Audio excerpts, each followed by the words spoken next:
To live is to keep moving.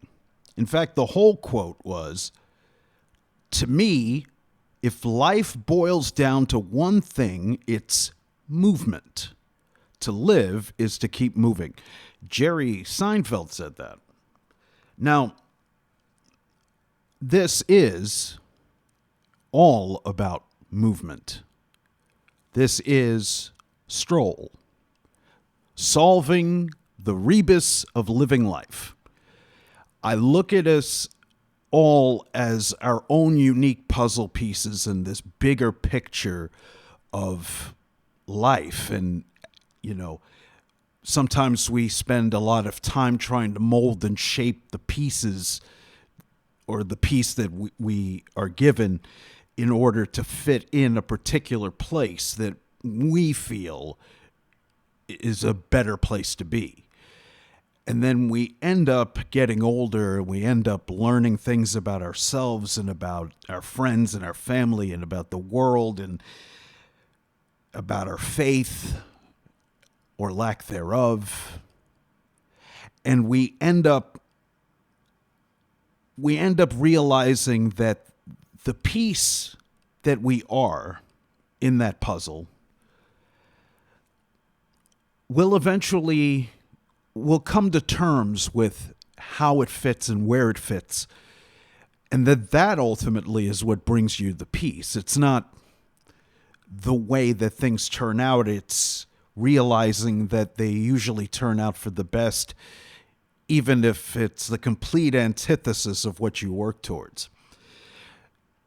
So for this first episode, you know, I'm honored to have Adam Blaylock, a musician, a podcaster, and also a filmmaker.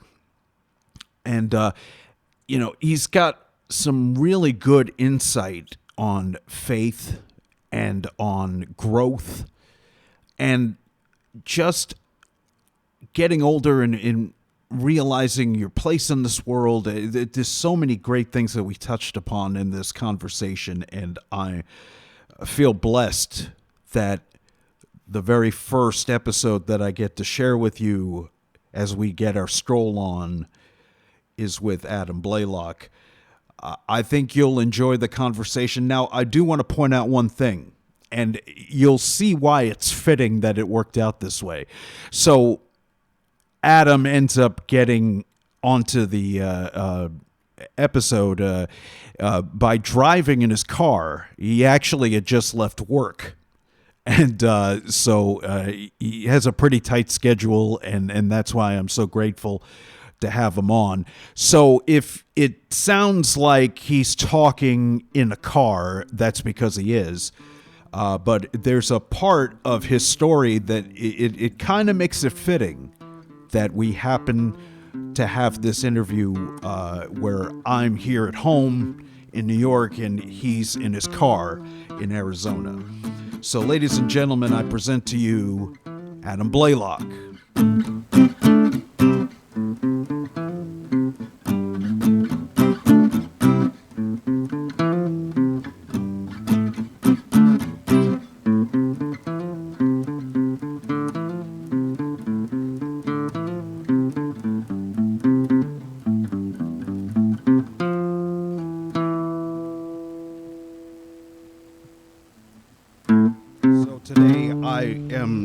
So thrilled to have the singer-songwriter of the band EveningTheScore, director and star of YouTube-based documentaries such as Back to the Burgh, EveningTheScore Unplugged at Pub Rock Live.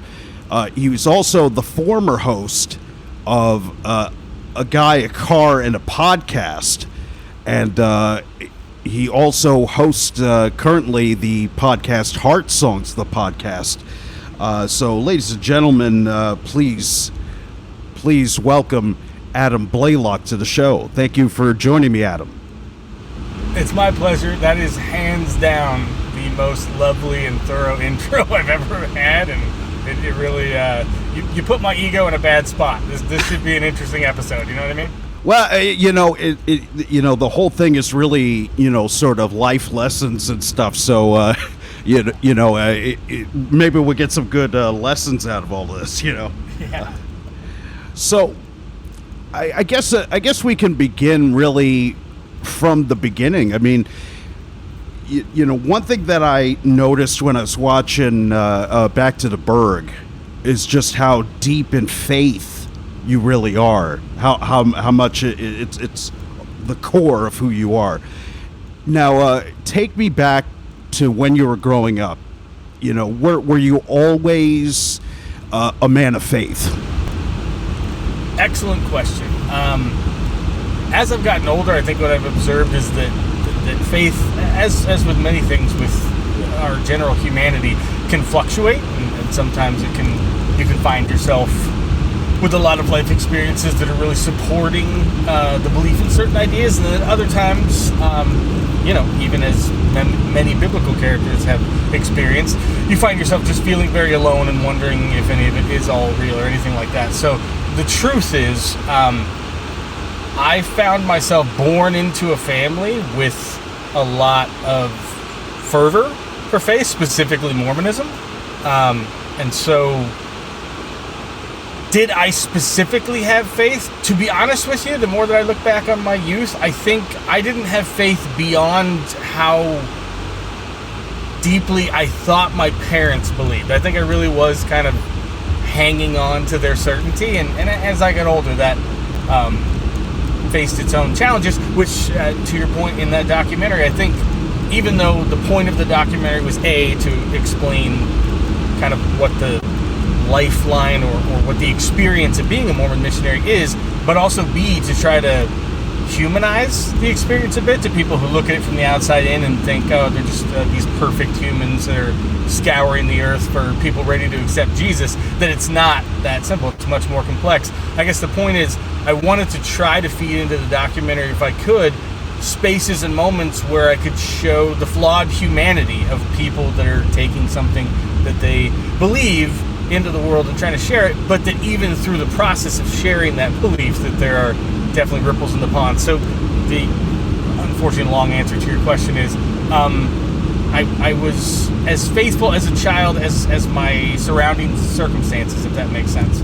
Oh, no, it definitely makes sense. One thing you touched upon there that I kind of want to get to.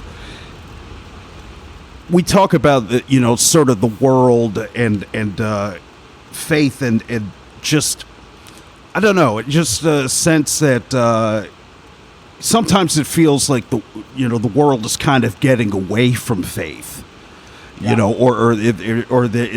They're loosening their grip on it. Mm-hmm. What, in your opinion, do you think is sort of driving that mentality? Is it merely, I don't know, like like not quite understanding that it's a personal connection, it's a personal relationship, or is there something else to it? I think the example you presented touches on what's difficult about faith, and that is, even within the arena of faith, where if we're talking about the Christian monotheistic perspective, I guess, on faith, you're dealing with a situation where you are of the belief that there is a God that is responsible for creating you and putting you down here on earth, but that for what you are led to believe is a purpose of your own betterment and progression is largely out of the way of your experience and more or less missing, unless, of course, you can be taught to hone this very spiritual notion of having a connection with God and being able to feel and translate and I guess install within your life these very very personal, very intimate feelings that we have, that is the tricky part about faith, because you could have somebody that doesn't want to believe and says, well, that's just a chemical response and you're using it to think what you want to think. I mean, maybe, but there's a comfort, I think, that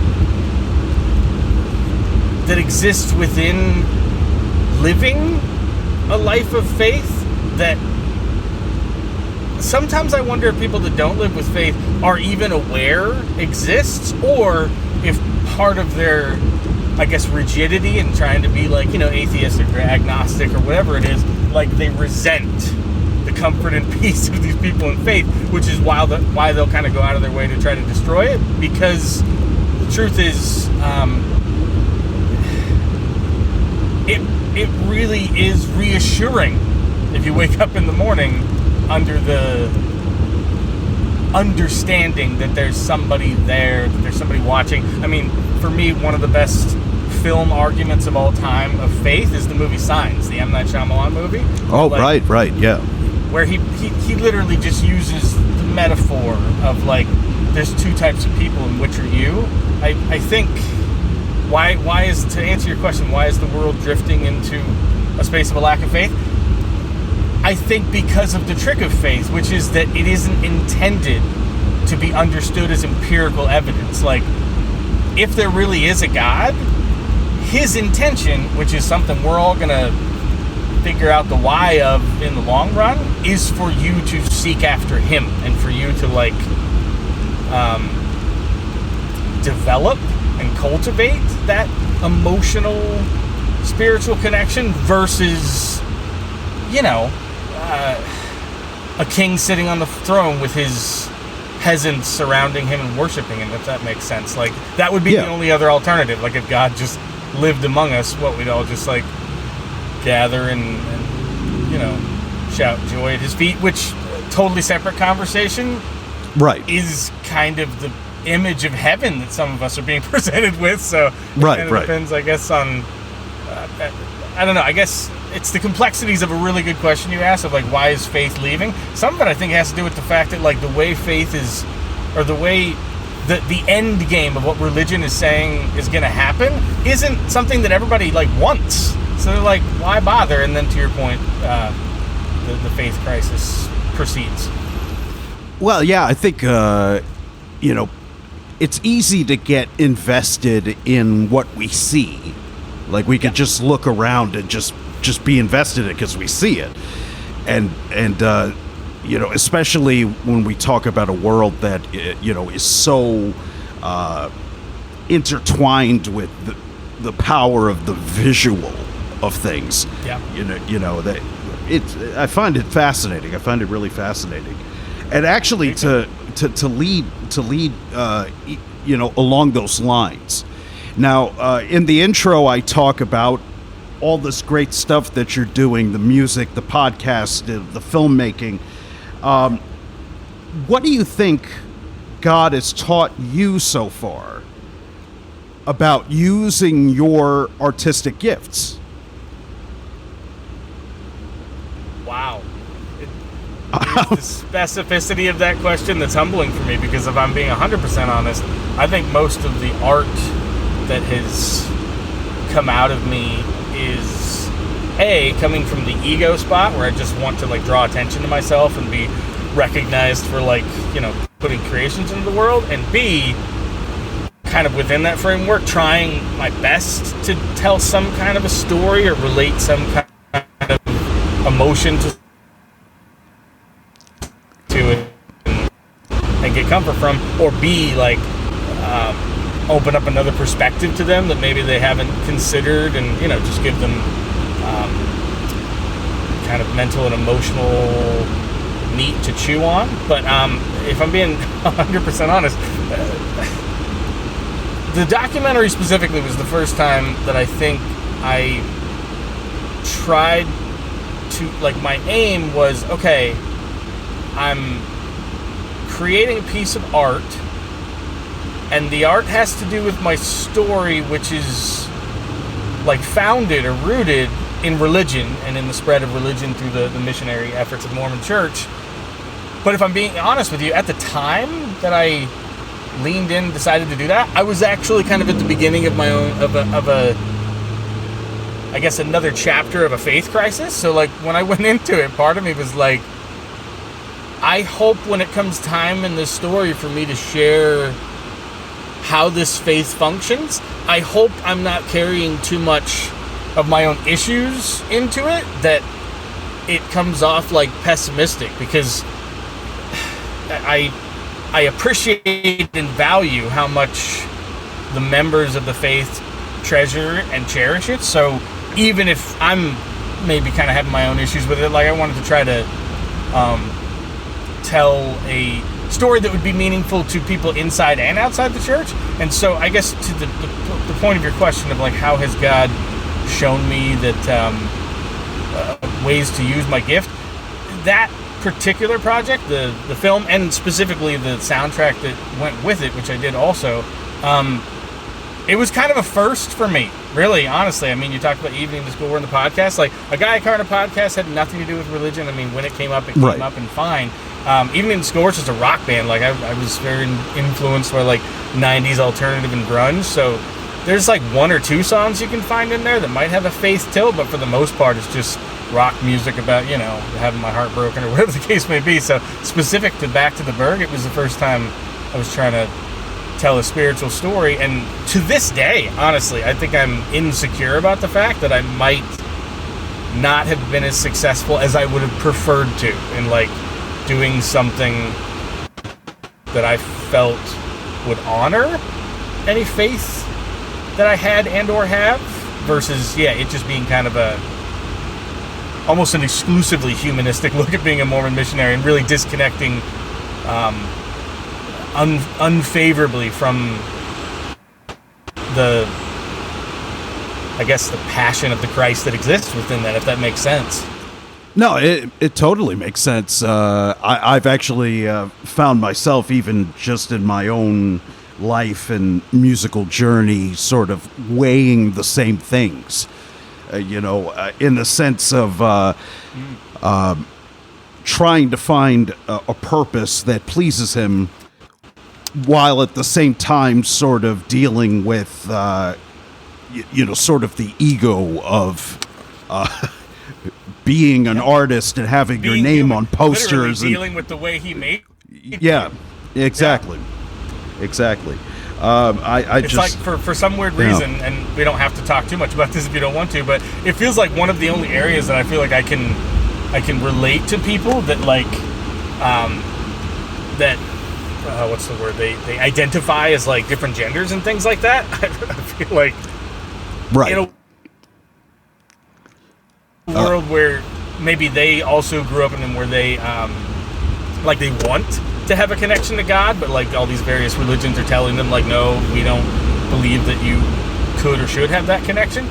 It's the one place I feel like I can relate, where it's like, I am as God made me, outside of the fact that my life experiences have also kind of shaped my personality and the things I get offended by and stuff like that. So in seeking to, I hate to even say serve him, in seeking to honor him, if that makes sense, with creating any kind of art, there's a real arm wrestling match where it's just like, I mean, how can I honor him better than just being me? And if being me feels,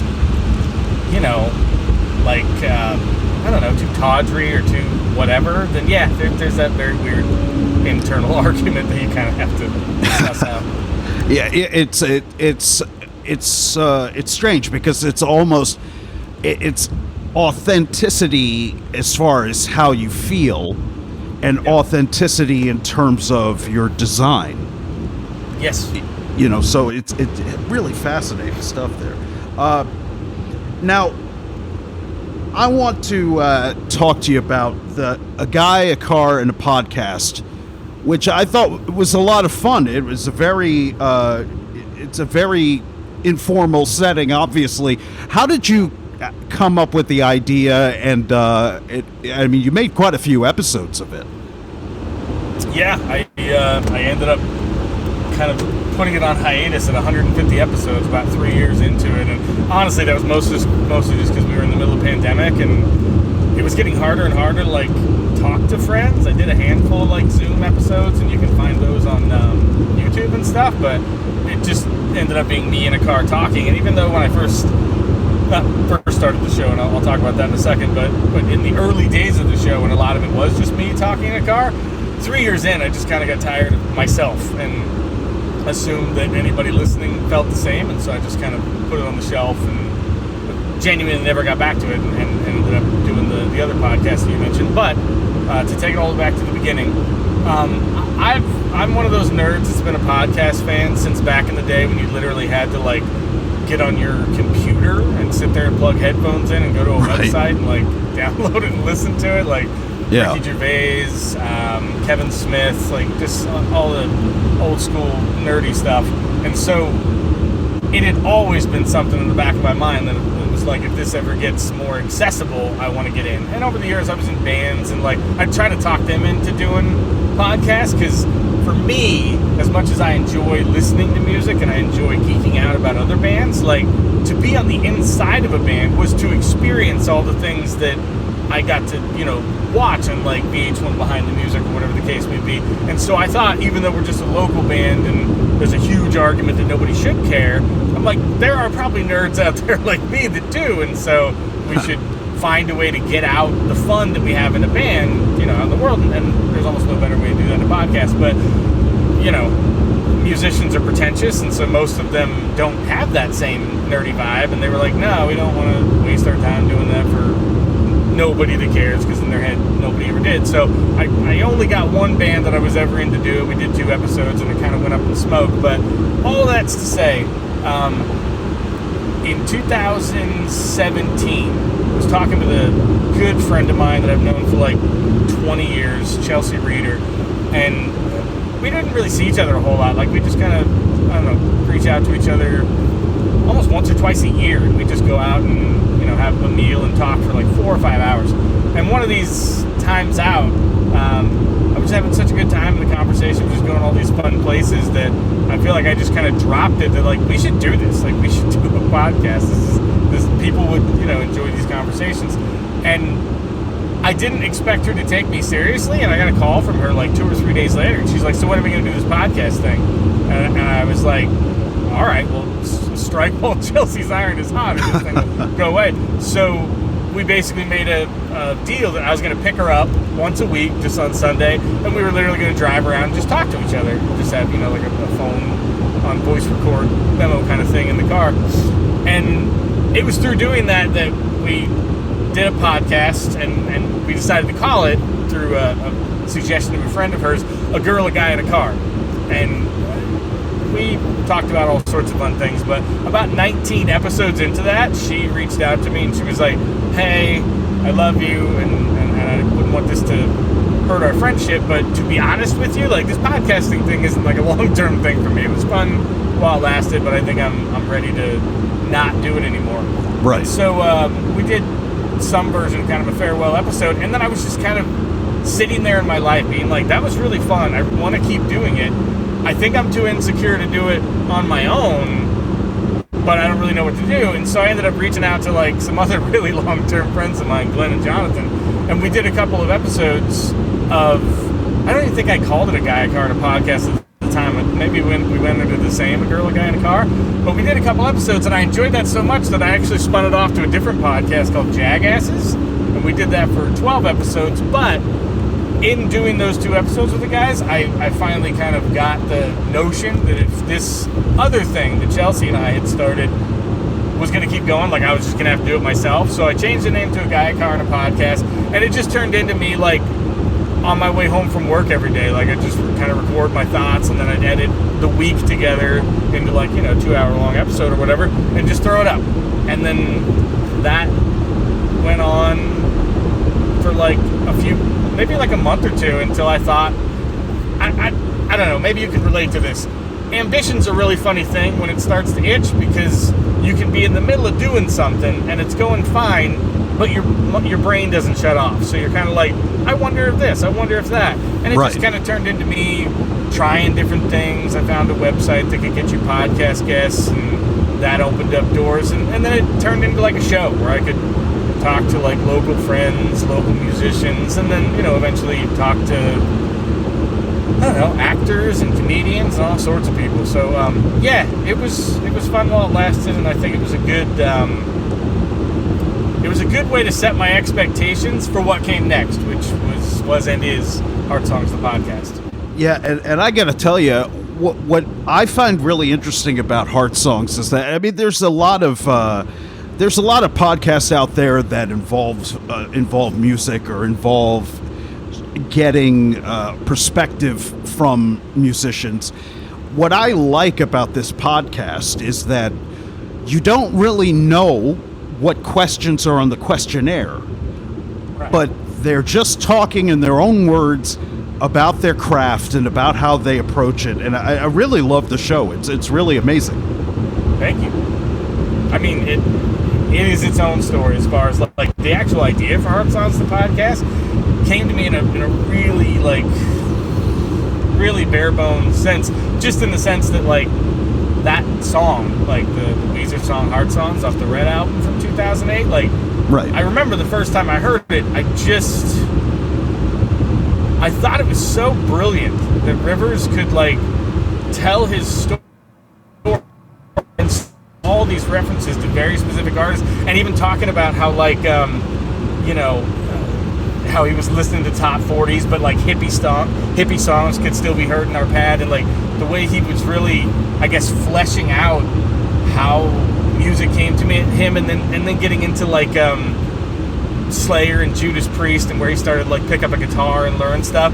And then I guess for me personally, even though I've been a huge Weezer fan since the Blue album in the early 90s, like to hear him tell the story in such a like nerdy way that Nirvana's Nevermind is what like cracked his head open, where he talks about like, a roommate put a record on, they had a baby on it, and he was naked on it, and I heard the chords that broke the chains I had upon me. Like there's something so artistically beautiful about that, and something that I could relate to, because that album and that band was also big for me. And then to hear him take this really cool narrative that he had set up of just like kind of how music had guided his life, and then explain to you that like after Nevermind he got together with some bros in some rehearsal studios and played rock shows and put out albums, and then people would come up to him and say, "This is the song, these are my Heart Songs," and to just kind of plant in the mind of the audience what it must be like to create something that does for somebody else what all these great songs that got you where you are did for you. And for me, I just thought other people should be able to tell their story like he just did, and I need to figure out how to do that if I'm even the guy that should be doing it. And it just kind of started a long process of trying to like imagine what the show could be or should be. I mean, if you want to get like real in the weeds about it, my original idea for Heart Songs, and to be honest with you, what I wish it would have been, because I think it would have been a better show, is I wanted to start the show myself and just grab like a local musician that I admire and have like a Zoom interview with him, just like face to face, and talk to him literally about the Heart Songs exactly as the questionnaire set up. And then the idea was to pass the torch off and be like, now you, musician that was the guest on the podcast, you go out and find a creative that you know, that you think that you'd love to hear their answers to these questions, and you're now the host of the podcast. And then like they host an episode where the other person's the guest, and then that the baton gets passed again, where that person goes out and finds somebody they admire. And so the idea of the podcast would be like, as long as it's, those like old email chains or whatever they were, like right, they just tried to keep them going. If people just didn't drop the ball, if you really think about it, you can't even imagine where the podcast could go, because in a 6 degrees of Kevin Bacon sense, like who would get called up to be on this show, and then where's the show going to go from there? And to be honest with you, I led with that, and I reached out to everybody I knew, and it died so hard. Like, I got ghosted so bad, and the people that did reach out were just like, yeah, that sounds like work. I'm not really into that, which goes back again to the fact that God bless musicians, but they're pretentious, and they want to do as least work as possible. So I literally put it down for months after that. Like, I was just really bummed out by how hard that crashed. And then I had a good friend, also a fellow musician and a filmmaker now, out in Nashville, and I was just texting her about it, and she kind of kind of picked me up and dusted me off ego-wise, and you know, to the point of your very nice words about it, told me that there was a good idea here and that I shouldn't give up on it. And that just started a period of like a good month or two of me trying to figure out what could work, even if it just meant I had to host every single episode, which was a way I went at it for a while. And then there was just kind of this really brilliant moment, because honestly, even when it came down to just me hosting it and like doing, you know, Zoom interviews, like a lot of people were still like, dude, I love you, but I don't have the time. And I was just like, how do I get around this? And there was just kind of this spark of brilliance where it's like, if time's the issue and if Zoom makes this uncomfortable, what if I set it up to where all they have to do is, when they have time, sit down in front of a recording device, record themselves answering these 4 questions, send it back to me, and then all I got to do is like edit it together and, I don't know, maybe help them a bit and just make it interesting. And it just, I mean, I reached out to my brother who's an author, and I did a test episode with him, and I loved it, and I sent it to a whole bunch of people that had just told me no, and like most of them were like, yeah, I'm in, let's do it, and a lot of them have already become guests. And then it's just kind of snowballed from there, where not only do people really seem to be willing to show up in this format and what have you, but just nothing but great feedback from guests and audience alike, being like, this is different. Like, podcasting is this weird place where everybody has a podcast and it's almost a little bit annoying, but this show, specifically Heart Songs, like there's intention to it that a lot of podcasts can't really match, if that makes sense. And right. For me, I guess I just feel fortunate that I kind of like tripped into it. Like it wasn't like just some genius idea that came out this way. It kind of had to find its way. And to be honest with you, and something I've said in a guest appearance on a different podcast, the best thing that I could have ever done for Heart Songs, the podcast, was get out of its way. Like I don't even call myself the host of it. I call myself a facilitator, because I'm not even in the show. Like, I do the intro to the show and I do the intro to the guest. Right. And then it's just them until the credits roll. So as much as I'm an egomaniac and would love to be present in the show, like it functions so much better when I get out of its way. You know, it's kind of funny, because even thinking about just writing songs, just music creation, sometimes it is best to just step out of the way and Yes. and let the idea sort of have its metamorphosis, if you will, and be what it will be. Like it's one of, for me, it's one of the most fun things about writing songs. But I watch other songwriters struggle in this particular element, and that's, you got to let the song be what it's going to be. And even if you're a genius and you have 18 different ways of rewriting different sections and making the song do all these different cute, fun, technically interesting things, if it's not what the song wants to be, people won't enjoy it. So you got to just kind of like let it be born. Let it learn to walk on its own, and then step back, and I don't know, maybe the hard part sometimes is learning to love it yourself and being like, you know, if it was me, I'd put a bridge there. But you're like, yeah, but why didn't you put a bridge there? Is it because it just didn't make sense when you were writing it? Like you were in the flow and you're like, yeah, there doesn't need to be a bridge there. If that makes sense. It's, you just kind of, and I think podcasts are the same. You just got to kind of let them find their feet and be what they're going to be.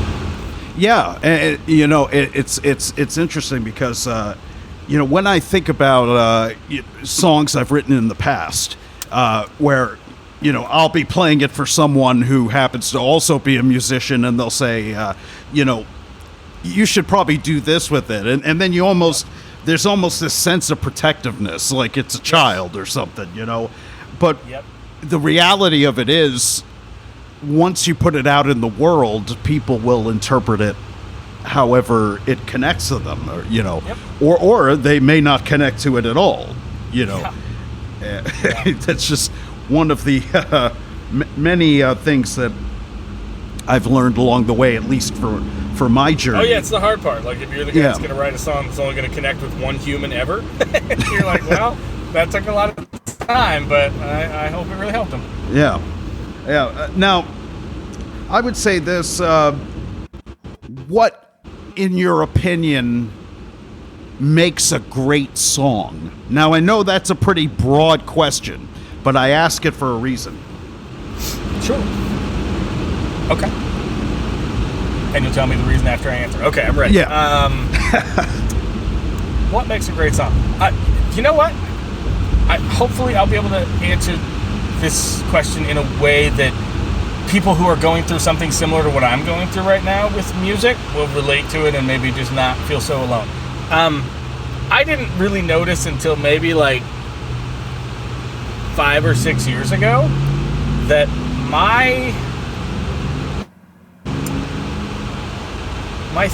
maybe threshold isn't the best word. Like the bar that I have set for what a song needs to be able to do to draw me in and give me an experience is really high. Like I want heroin for music all the time, which means when you throw something at me, and it's kind of a random example, but again, hopefully it makes sense to the people who might be going through what I'm going through right now. If you throw a group at me like the Avett Brothers, okay, where it's really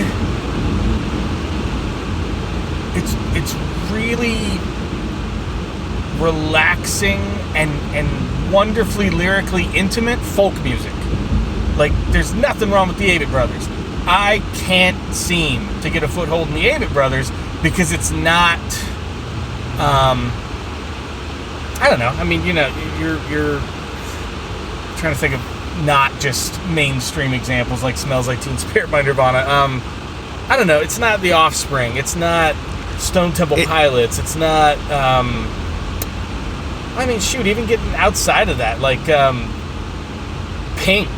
If you just roll like Pink's greatest hits album, like that woman has an ability to like get inside of an emotional issue that she's having and like infect you with it to the point that like you're pumping your fist and screaming your heart out through her pain, and it's almost like it boomerangs back around into you and itches some pain you didn't know you had. Like I feel like a song the lyrics and the melody have got to be telling the same story.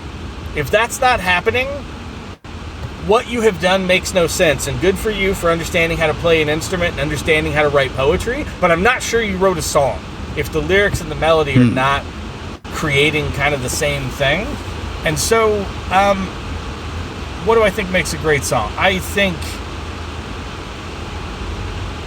I think if during a good listening to a song, I'm not a little tiny bit exhausted from having listened to it, I don't know that it is a good song. Because, I mean, it's really, I feel like it's just got to take you places. And I mean, it's tricky because when you get into something like Radiohead, OK Computer, brilliant. And those songs are all cinematically telling kind of all their own stories, but there's also this nice arc to the album. And then you like get into Kid A, and you're like, what happened? And it's not that it's bad, it's just it's so, I guess, different that I don't know. I feel like there's a lot of people screaming at their headphones right now that how could I not like Kid A? It's not that I don't like Kid A, it's just the comparison of what Radiohead did, kind of taking what they accomplished in the Bends and taking it to both the darkest and most triumphant place they could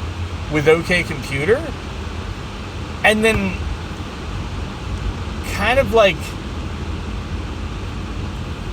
leaving the galaxy after that and going somewhere so different that like where no one has gone before. Yeah. It's almost like learning a new musical language to get into like their later stuff, because it doesn't function like English, if that makes sense. Like it's not it's a different language. Like it doesn't have that chronology. Yeah, exactly. So for me, and maybe that's another good reference point as far as trying to make a metaphor that explains this, it's got to be in English and it's got to feel like heroin, if that makes sense. Like that to me is a successful song. Rock and roll. I'll tell you, I'm interested in this. I mean, you've got heart songs going on. Are you working on any new music at this time? Always. Yeah, in whatever phase I can. If I'm being 100% honest, one of the really delightful things about where Heart Songs landed as far as how the show is formatted is that I became a father 2 years ago. Oh, and, congratulations. Wow, what a blessing. You. It's exactly as much of a blessing as it is work. So I actually have a lot less time in my life for the things that I enjoy to do. And one of the fun things about just getting an audio file from somebody and sitting at a laptop, in my bed at like 9 o'clock at night and editing together a podcast is like I can do this literally in my down or spare time versus nothing against what you have going here, but having to kind of schedule in or like fit interviews and different things into my life like that. I wouldn't be able to do Heart Songs if I had to do that because I just got too much going on, but it is nice to be able to make time for other shows. But I feel like I did one of those weird things where I got lost on a tangent and now I'm trying to circle back to your question. It happens. Let me we'll come back to that, but let me ask you this, all right? So you just became a father in the last couple of years. Yep. So what do you feel being a father has taught you about life that you didn't know prior to being a father? I hope this answer isn't too dark for the no of your podcast, but again, it may be speak your mind. It's all good. Perpendicular or parallel is the word I was looking for. Excuse me, to my answer about what makes great music. This is just my attempt to connect to anybody that this will connect to. I'm a very cerebral person, and I'm a very, very emotional and very sensitive person, and my life, all told, hasn't gone the way that I had hoped or necessarily to my liking. Doesn't mean I haven't certainly had mountains of accomplishment and success from time to time that have been fun to look out from the peaks of, but there have been a lot of setbacks and a lot of things not going the way that I wanted them to. And because of that, I have thought about my own death a lot and dealt with my depression in the context of whether or not it would be better for everybody involved, including myself, if I weren't alive. I don't know if anybody listening to this is familiar with David Foster Wallace, but he has a really brilliant metaphor that I think is in his book Infinite Jest about somebody standing on an upper floor of a building that's on fire and trying to draw the analogy of if they're standing in the sill of a window and the building behind them is on fire and the flames are crawling closer to them, at what point does the fear of what is behind you exceed the fear of falling to your death? And kind of that the fear of the suicidal, where it's like what I'm going through is so dark that it's a lot less scary than what I don't know is what's coming if I shut the lights off forever. All of that darkness to say, fatherhood is a truckload of purpose that gets parked in the garage of your life, to the point that even though I love playing music, even though I love podcasting and I love filmmaking, like none of that will ever be more important than being with and spending time with her. So there was kind of this really bizarre intellectual and emotional upgrade that happened almost without my permission, that says not even like I'm supposed to or I have to be here for her, but like there's nothing that would be more fulfilling than being there with her. At some point when she becomes more autonomous, like I'd like to get out and start playing again, but my guess is when the show's over, I'm probably just going to pack up and come home. Like it's not that old thing it used to be and existing for those reasons. So I don't know if any of that makes sense, but that's one of the major lessons. I think it's a shift in focus. Yeah. Aggressive and beautiful. Yeah. Yeah. And I mean, again, I don't know. We led talking about God. I don't know how deep we want to go or how long we want to stay on that subject. But I feel like, especially in Mormonism, like there's always this concept that like having a child will help you understand how your heavenly Father sees you better. Even though I don't see God in those contexts anymore, and so it's not exactly the same for me. I think, oddly enough, one of the things that her being in my life has done for me is it's helped me actually look at some of the things that I've gone through and some of the ways that people have treated me or interacted with me in a way that, for a change, isn't blaming me. Like I'm very. It's very easy for me to make myself the problem with everything that's happened to me in my life, and watching her and kind of, I guess, observing innocence from that perspective has kind of made me realize, you know, at any given age in my life where something happened or somebody, you know, did something to me, like, I only had so much real responsibility in those moments. Like, when you're young, you are to be protected. You are to be loved and cared for. You are to be kept from danger. It's not your job to be so smart that you're protecting yourself. And so it's been really kind of interesting to develop a very specific kind of self-love just from, you know, being a dad. Wow. It's kind of a roundabout way of, like if somebody asks you, what advice would you give your younger self? And you have a younger version of you that you see every day. And, right. And you're having to look at it in sort of an indirect way. That's really amazing right there. It might seem too simple, and forgive anybody that would roll their eyes at this, but it's the genius of that line from The Help, that movie. Like, right. You are smart, you are kind, you are important. Right. There's like, that is what kids need. Kids need that more than they need air. They need that more than they need calories. Like, you are smart, you are kind, you are important. That's it.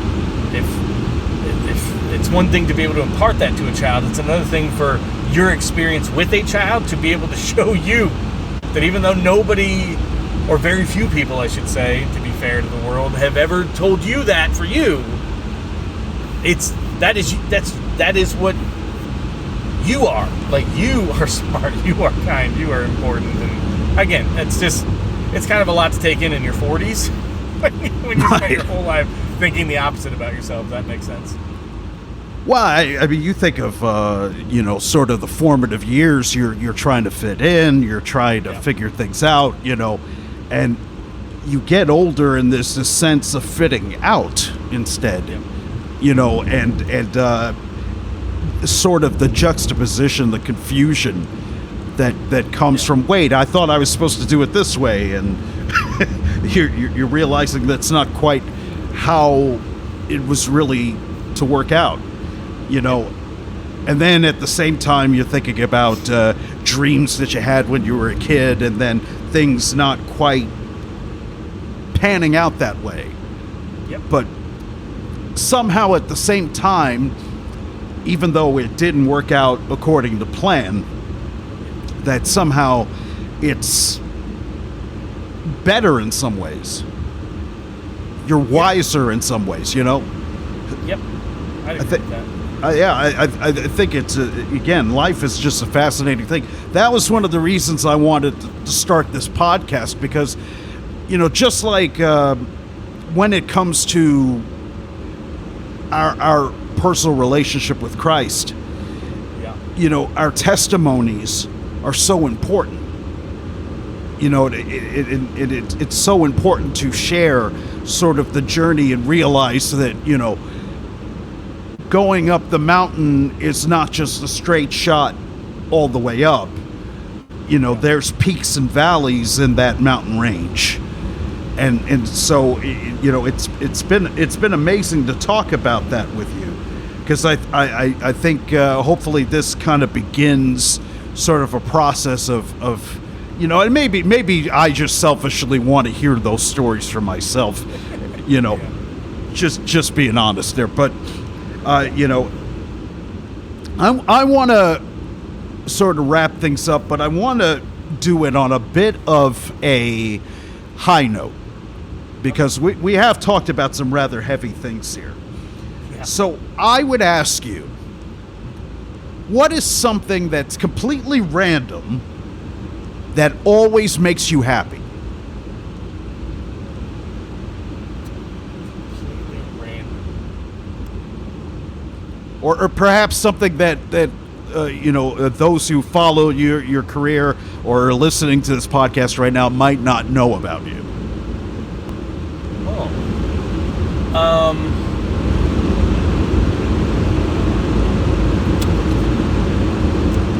It's a real thinker. Yeah, the answer that comes to my mind is comedy. And I guess the context that comes into my mind is like, I'm one of those people that, like, from the time I get up in the morning to the time I lay my head down, like, my brain is just going. And just going. And so that was the cause of, like, depression and stress for a lot of my early years, because the things that were swimming around my head were, concerns about the future, doubts about my present, or anything like that. And I think what became my salvation was stand-up comedy, starting in like the early 2000s with like Dane Cook becoming really big, and me just enjoying his perspective and performance, to finding like Chris Rock and voices that I guess had more of a gritty honesty to them, I suppose, to voices like Ellen DeGeneres that kind of it was kind of a quieter sense of humor, but she was also dealing with I guess being comfortable in her own skin and kind of like managing her way through her comedy, to nowadays where I'm a lot more in like the Louis C.K., Daniel Tosh, Michelle Wolf camps, where I really enjoy, as much as I enjoyed like how religion and Bible study and stuff like that would just blow my mind when I was a kid, because of all these new ideas and all of these new concepts that were just washing over me. I really enjoy when a comedian can craft a concept so well that not only does it make you laugh, but for like months and even years after, you are peeling the onion of how right they were about what they said and change your perspective on the world. And so for me, I think you'd have to know me pretty well to realize that, like, I'm always looking at the world through that observational lens of like, why is anything as important as it is? And if it's not important, like, how many different ways can I just in my own little brain peel that thing apart, even just out of silliness, to try to like break things down to its smallest pieces and just try to laugh at it. And it gets me in a lot of trouble interpersonally when I want to like joke about something and maybe somebody else doesn't agree with my perspective or just isn't interested in joking at the moment. But from a randomness perspective, because I think I have infected myself with the bug, and so it just kind of comes out when it feels like it. So that's why I chose it in the sense of the question being random. Comedy and the many ways that not taking the things around you so seriously can kind of take any power that they have away and give you access to, I would say, just more of a space of reality than being held down by notions of like what's supposed to be happening or what you're supposed to be doing, if any of that makes sense. It does. I think at times, I think comedians, and really most of the time, I think comedians tend to hit the nail on the head in terms of how to understand what's going on around us a lot better than, say, TV news or what have you.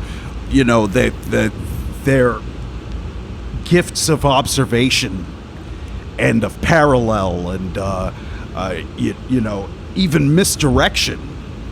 Yeah. You know, I think of a guy like Anthony Jeselnik, the misdirection of his jokes, and that you could draw so many meanings out of what he's saying, and you realize, oh, that is so wrong. But at the same time, you can't help but laugh.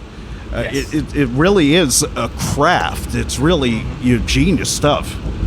Yeah. You know, Adam, this has really been an awesome conversation. I want to tell the folks again, you know, we're talking Blaylock Records, Blaylock Films. You know, we're talking blayrock.com.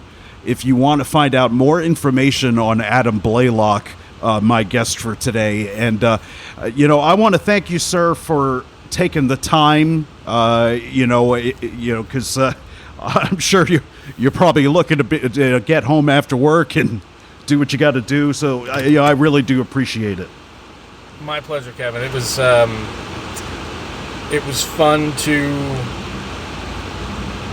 even consider having the opportunity to connect, and now that we have, I will say you have exceeded most of the experiences I've had on podcasts. I feel like you've really got something special here, and beyond that, like, you do such credit to your guests by being so thorough. I swear, like, the way people have mispronounced or just clearly not at all understood what I do, and how, considering I'm sure that, you know, you have other things going on in your life, and obsessing over me and the things that I do didn't consume your life before this interview. It's impressive and touching as a guest that, like, you understand what I do as well as you do, assuming that, you know, again, you didn't spend a week to literally go through every episode of the whole podcast or even watch the whole documentary, just that you know, I guess took interest is a really vulnerable way for me to say it, because I don't know if you've had this experience, but it's so easy in today's media climate to expose your lack of interest in what you're doing just by the way that you're talking about it and all that sort of thing, and I'm just very it was very exciting to talk to you, because the way that you were asking about the things that I do made me feel, I guess, so seen that it was beyond easy and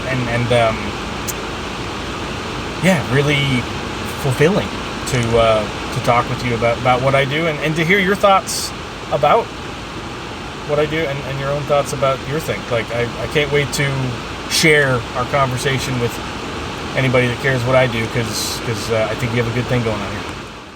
I appreciate the kind words, and you know what, when you have those moments of doubt as far as, you know, how things worked out, or you know, how things sort of panned out, you know, I want you to remember that all of our testimonies are important.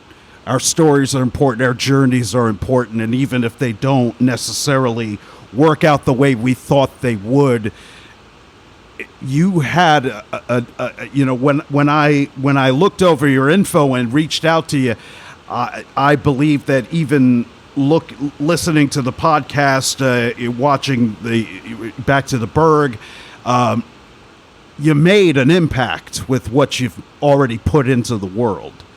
So, you know, if anything, take that from this, that, you know, if there's any sort of resignation as far as the way things worked out in your life so far, just know that you've made enough of an impact that this Brooklyn-born guy all the way over on the other side of the country decided people need to hear your testimony and your insight on things. And, again, I'm really grateful for the time. I do, and I will. Thank you so much, sir. I'm going to ask one more question. Real simple. What's a song that's been stuck in your head recently? One song. I hate what is about to happen because it is just so contradictory to the spirit of our conversation.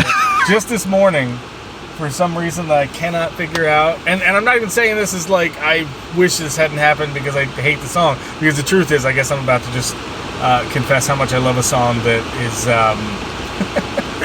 is just so, I guess,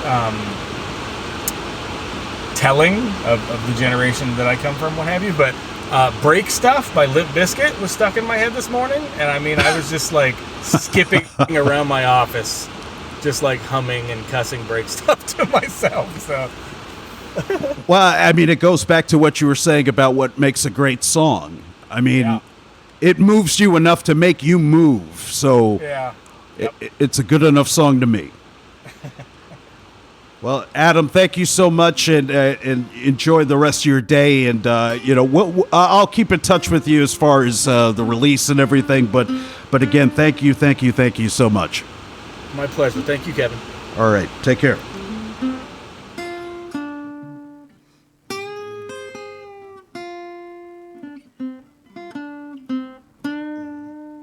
Now, if you want to find out more about Adam Blaylock, immensely talented guy and a really good conversation there, you could go to blayrock.com. You can find out about Back to the Burgh, which is available on YouTube, and Heart Songs, the podcast. Give it a listen. I think it's really rewarding, and not just if you're a musician. I think even the non-musician can appreciate the thought processes that go behind making art and finding connection through what you do. Now, as is going to be customary for the episodes of S.T.R.O.L.L, I'm going to leave you with this. A Bible verse. Now, I know that not everybody believes in the Bible. I know that not everybody believes in God, but I do, and I want to try to share something with you at the end of each episode that hopefully, even if you don't necessarily connect on a monotheistic level, or even a polytheistic level, that you'll find some kind of inspiration that comes from what I leave you with. So here's the way that we'll end this first episode of S.T.R.O.L.L. Be devoted to one another in love. Honor one another above yourselves. And that's Romans 12:10. I'm Kevin Thomas. This was S.T.R.O.L.L, and I'll see you next time.